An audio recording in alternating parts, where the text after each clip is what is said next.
काल कह रहा राम राम जब आरती माहौल में, लेकिन आज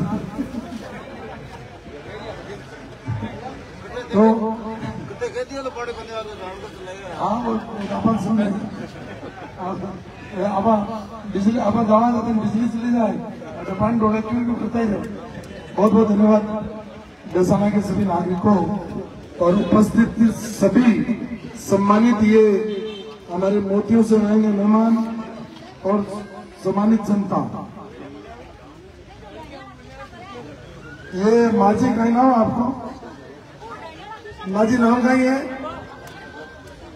अटे आओ बच्ची बंजी माइक में बोलते माइक में बोलते क्या है। मैं डालिया में से पीछा मेरा पानी आवे को नहीं और वो दिखावा नहीं दुख अखबार वाला आया माजी का छाप दीजिए और नाम बता दीजिए बता दीजिए कि भाई हमारे डालिया में तो आवे को नहीं चुनाव चले आज बिना मतलब दुख है कोई मतलब नहीं।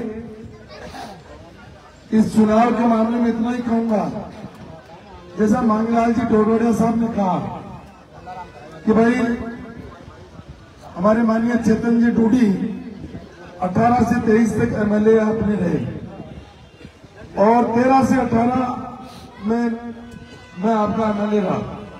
उससे पहले की अपन चर्चा नहीं करेंगे। एक कार्यकाल रूपाराम जी का रहा, एक मेरा रहा, फिर रूपाराम जी का रहा। वो 3 कार्यकाल मेरे और 2 रूपाराम जी के छोड़ दो। आप तो खाली इन 2 कार्यकाल में जो 18 से 23 का चल रहा है और 13 से 18 से हो गया, इन दोनों कार्यकाल के काम को देसी भाषा में पाकड़ी में रख लो और पाकड़ी में रख करके तोल लो और जो ईमानदारी से काम करने वाला है और जनता के साथ रहने वाला है उसका साथ।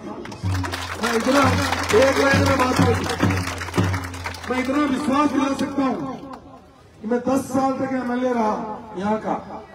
एक भी चाहे वो किसी भी जाति समाज का हो, एक भी आदमी को मैंने संरक्षण नहीं दिया। कोई गुंडा था या कोई गलत काम करता था उसको संरक्षण देने का मैंने काम नहीं किया। यहाँ सरेआम आपको पता है कि सबकी 4 दुकानें यहाँ चलाई गई, कानून व्यवस्था हाथ में ली। आप किसी भी जाति से आते हो, किसी भी धर्म से आते हो, हर आदमी अपना रोजगार कमाता है। अगर उसके रोजी रोटी पर गांव के अंदर इस तरीके की तो मैं सोचता हूँ कि ये बहुत बड़ी बात है। अभी मेरे साथ अभी फौजी साहब बैठ गए, फौजी साहब ने अपने मंत्री ना हुआ, अभी चेयरमैन साहब कहेंगे डीटोना वाले अपने कि भाई हीरालाल जी क्या रहे मंत्री सरकार में बकरी की क्या बात करता है। इस एरिया में पिछले 5 साल में सबसे ज्यादा बकरी छोड़ने वाला गिरोह सक्रिय रहा।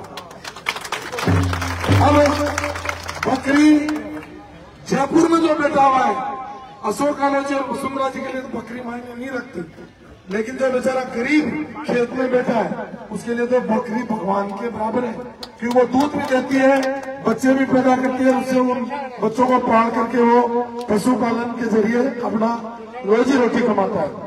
और अभी मुझे कोई कह रहे थे कि यहाँ नरपत जी की 2 बच्चियों का सोना या चेन को तोड़, उन्होंने पुलिस के अंदर एफआईआर करवाई, पुलिस ने उन चोरों को पकड़ लिया और वो पुलिस गांव वाले गांव नहीं पहुंचे, उससे पहले एमएलए साहब ने उन चोरों को छुड़वा दिया। अब आपको बकरियां चुरवाने वाला, चोरों को छुड़ाने वाला एमएलए चाहिए या विकास करने वाला चाहिए, ये बताओ। अरे मैं अभी पिछले आखोदा में कह रहा था रामकरण जी को कि रामकरण जी एमएलए का लेवल तो होना चाहिए, हड्डियों का ठेका किसको मिले, सड़क का ठेका किसको मिले, मतलब नरेगा में कौन लगे और आपके ये मेट कौन लगे, ये काम एमएलए का नहीं, ये काम सरपंच का है। अगर सरपंच का काम ही अगर एमएलए करने लग जाए तो अब की बार इनको मंडूकरा का सरपंच बना देना, मेरी आपसे आग्रह है। अब एमएलए लाइक तो ये जो है नहीं है वो तो आप फैसला करोगे, मैं आपके ज्यादा नहीं बोलूंगा। मैं तो यही कहूंगा कि ये चुनाव मैं चुनाव नहीं लड़, ये चुनाव डीमोना की जनता लड़ रही है। अन्याय के खिलाफ, अत्याचार के खिलाफ, भ्रष्टाचार के खिलाफ और भय के खिलाफ। ये भय समाप्त करने के लिए एक व्यक्ति का कि जिस तरीके से पिछले 5 साल में कुशासन हुआ, बड़ों का अपमान हुआ, और तो और अपनी पार्टी के लोगों का भी उन्होंने मान सम्मान नहीं किया, अपने कार्यकर्ताओं का भी मान सम्मान नहीं किया। और इस डीडोना क्षेत्र में उनको एक नौजवान थे, उनको मौका मिला, वो काम करते तो आज लोग कहते कि यूनुस खान में और ये चेतन लूडी में कोई फर्क नहीं है। उन्होंने भी काम किया तो इसने भी काम किया। आज इतनी संख्या में अगर दसाना में लोग आ गए तो मैं उम्मीद करता हूं कि आने वाले 25 तारीख को आप जो है ये हमारी आलमगीर के किसान का बटन दबा करके और विजयी बनाएंगे। ये चुनाव जनता का चुनाव, ये चुनाव डीडोना के विकास का चुनाव, ये चुनाव डीडोना में शिक्षा आए उसका चुनाव, ये चुनाव मतलब जो है डीडोना का जो काम रुक गया। अभी मैं रामगंज जी रमसाद पड़े इसलिए मैं बार बार नाम ले रहा हूँ, आज आए हैं ये हमारे को सपोर्ट करने के लिए। मैं रामगंज जी को कह रहा था, पूनिया जी को, रामगंज जी को, कि एक बात बताओ कि जहाँ 2 रेलवे लाइन आती है उस रेलवे स्टेशन को जंक्शन कहते हैं, और ये आखोदा दसाना वाला जो 10 सड़कें जाती हैं इसको क्या कहोगे बताओ? है कि नहीं है 10 सड़कें? इस एरिया में आप लोगों ने कल्पना की थी कि इस तरीके से टंकियां होंगी, इस तरीके से सड़कें होंगी, इस तरीके के अस्पताल होंगे, इस तरीके के पशु चिकित्सालय होंगे। विकास जो है हम सब ने मिलकर के किया और विनाश इन्होंने पिछले 5 साल में। इसलिए ये चुनाव विकास वर्सेस विनाश। चुप क्या हो गया सर? आगे तो बोलो भाई, मैं देख रहा हूँ सिर्फ सुने हैं सक्रिय। तो मैं ज्यादा लंबी बात नहीं करके, आपके सरपंच जी बैठे हैं, इन्होंने ये सरपंच आपने जिताया। चुनाव होते हैं तो मैं 3-4 आदमी सरपंच का भरोसे से चुनाव लड़ते हैं तो कोई जीतता कोई हारता है। अब आपके ये सरपंच जी सरपंच बन गए। यहाँ पुराने सरपंच भी कैलाश मेघवाल जी भी बैठे हैं। अब इन सरपंच को पूछो कि क्या आपको मेट लगाने का अधिकार है क्या? अभी क्या आपको नरेगा में लेबर लगाने का अधिकार है क्या? यानी छोटे छोटे काम भी सरपंचों को नहीं करते। सरपंच जी, मैं आपको एक बात कह के जा रहा हूं कि इस 25 तारीख तक तो एमएलए साहब ये हैं, और जिस तरीके का माहौल बना है, मुझे मौका मिला तो इस गांव में जो विकास के काम रुक गए थे वो पुनः होंगे, ये मैं आपको विश्वास करूंगा।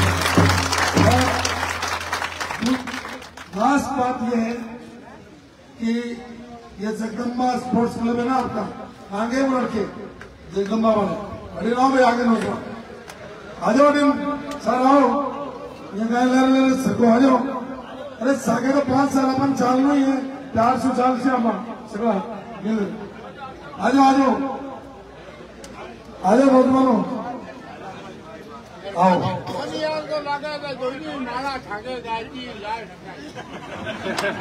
और देख लेते गाँव में मैं रोज आवा, अगर मैं माखा साथ में तो माखा नहीं खड़ गया बरसूं। तो आपने जगदम्बा स्पोर्ट्स क्लब वालों ने एक बात कही मुझे, क्योंकि आचार संहिता है तो मैं खुला तो बोल नहीं सकता, और बाकी था की बात मान ली गई, समझ गया?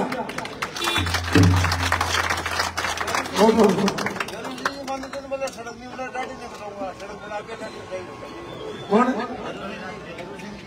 हाँ, भैरू सिंह जी ने तो पिछली बार गाड़ी नहीं कटवाई थी, 2 कारण से। एक तो बोले यूनुस खान एमएलए नहीं बनेगा तो नहीं कटवाऊंगा, फिर दूसरी बार बोले सड़क नहीं बनेगी तो नहीं कटवाऊंगा।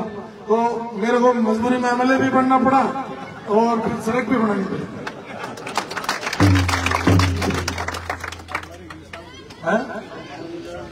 मैंने बोल दिया आंगनबाड़ी का निशान है आपकी बात।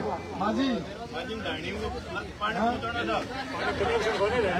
ये बात सही है कि बेरोजगारी, पेपर लीक, परीक्षाएं नहीं होना, ये सारे काम इस राजस्थान में है। इसलिए अपने क्षेत्र में रोजगार कैसे आए, तो अपन ने जैसे सड़क बनाई, अस्पताल बनाया, टंकी बनाई, पशु चिकित्सालय बनाया, तो गरीबों को रोजगार मिला।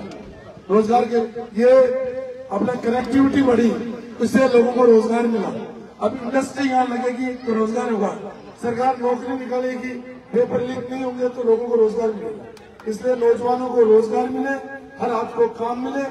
और अब बेचारा जो गरीब था, एमएलए साहब को ये पता नहीं है कि मैंने मनरेगा का काम रोका तो सरपंच का तो कुछ नहीं बिगड़ना, लेकिन उस गरीब के पेट पे लात मारी है, इसलिए उस गरीब की हाय लगी। इसलिए लोगों को उनको हाय नहीं लेनी चाहिए थी और मनरेगा का काम नहीं रोकना चाहिए था, विकास का काम नहीं रोकना चाहिए था, नौजवानों को रोजगारी कोई पाने वाला वास्तव में है कि नहीं? बताओ तो मैं पानी क्या ढोल ईमानदारी बाजी करें। बहुत बहुत धन्यवाद।